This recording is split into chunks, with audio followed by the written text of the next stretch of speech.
नमस्कार। आप देख रहे हैं द रत्नेश टॉक और मैं हूं रत्नेश रंजन। मेरे सभी सामाजिक परिवार के सदस्यों का बहुत बहुत स्वागत है।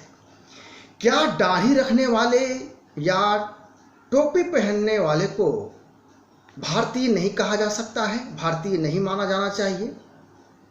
तो फिर मुल्ला मुलायम, लालू अरविंद केजरीवाल या नीतीश कुमार, जो कोई भी नेता हो, टोपी पहनकर जब फोटो खिंचवाते हैं उसके क्या मायने हैं?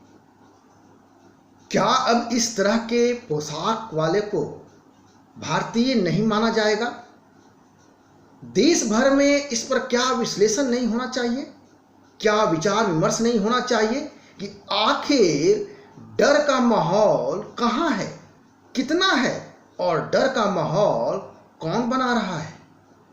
इस्लामिक कट्टरपंथियों का डर का जो माहौल है एनडीटीवी में इस कदर छाया हुआ है कि सन्नाटा पसरा हुआ है।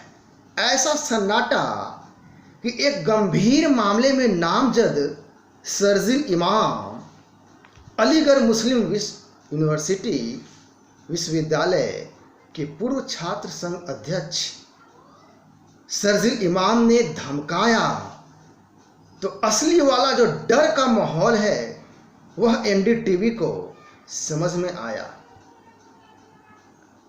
और वह समझ जो डर का माहौल का है वह मैग्सेस अवार्डधारी पत्रकार, आप बिल्कुल समझ रहे होंगे, नाम लेने की आवश्यकता नहीं है। परने राय का चंपू नंबर 1 मैग्सेस अवार्डधारी जो कहता था कि देश भर में डर का माहौल है, पिछले कई सालों से डर का माहौल बनाने की कोशिश होती रही कि लोग मोदी योगी से डर रहे हैं, अमित शाह से लोग डरते हैं। इसको प्रमाणित करने के लिए न जाने कितने छल प्रपंच किए गए, न जाने कितने फर्जी खबरें चलाई गईं।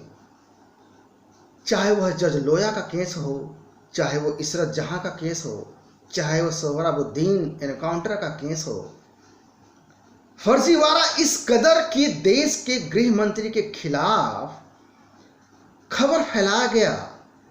खबर ये कि जज लोया जो नागपुर के जज थे, उनकी अदालत में अमित शाह मामले की सुनवाई चल रही थी और उनकी हत्या हुई। दरअसल मामला कुछ और था। एक प्राकृतिक मौत को हत्या बनाकर मीडिया में पेश किया गया।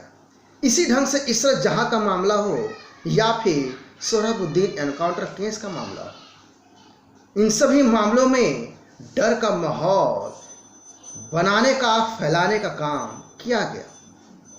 लेकिन जो डर का माहौल होता क्या है ये अब एनडीटीवी को अब समझ में आया है। दरअसल कोरोना को लेकर के एनडीटीवी के वेबसाइट पर एक तस्वीर जारी की गई। उस तस्वीर में एक व्यक्ति का कोरोना टेस्ट किया जा रहा है, जिसमें उस व्यक्ति की पहचान इस्लामिक के रूप में की गई और यहीं से डर का माहौल बनाने का कोशिश किया गया। शर्जील इमाम एएमयू का पूर्व छात्र संघ अध्यक्ष ने एक असली वाला डर के माहौल से परिचय करवाया एनडीटीवी की जमात को। वो एनडीटीवी जो मुस्लिम तुष्टीकरण का एक प्लेटफॉर्म बना हुआ है कई वर्षों से, इसमें भी कोई दो राय नहीं है। शर्जील उस्मानी ने कहा कि जिस किसी ने भी रिपोर्टिंग में इस तस्वीर को लगाया है उसका जरा नाम बताओ, हमारा कमेंट बॉक्स ओपन है, खुला है, हम उसकी औकात बताएंगे। मतलब कि शर्जील इमाम की औकात सुप्रीम कोर्ट और हाई कोर्ट से भी बड़ी है। ऐसा इसलिए मैं कह रहा हूं कि अभी हाल में ही हाई कोर्ट ने कहा कि मीडिया को हम यह तय नहीं कर सकते कि कौन सी खबर को कैसे दिखाए, बताए। यह मीडिया की आज़ादी है।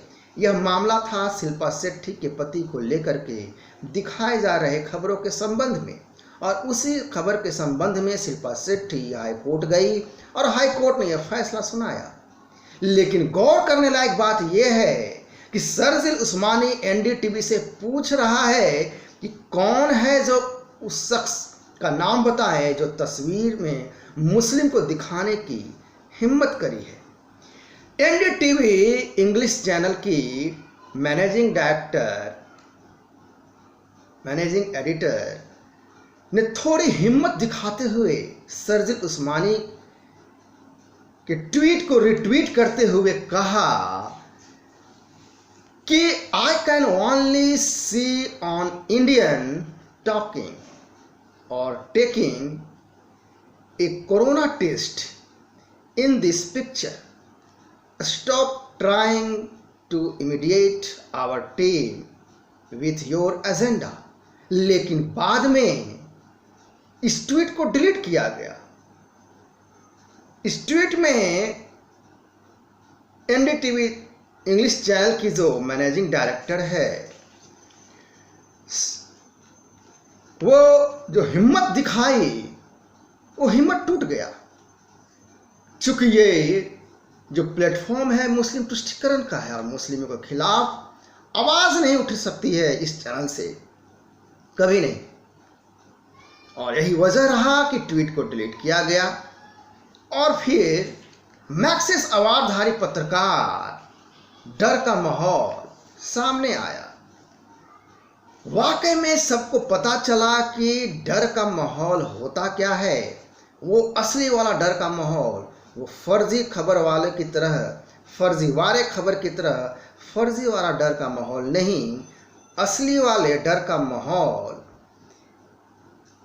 एक तरह से कहें तो फर्जी सेकुलरिज्म के बीच असली डर का माहौल से परिचय मैक्सिस अवार्डधारी के साथ साथ एनडीटीवी चैनल के पूरे टीम और उसके मालिक परने राय को हुआ। डर इस कदर कि एनडीटीवी इंग्लिश चैनल के मैनेजिंग डायरेक्टर को ट्वीट डिलीट करना पड़ा।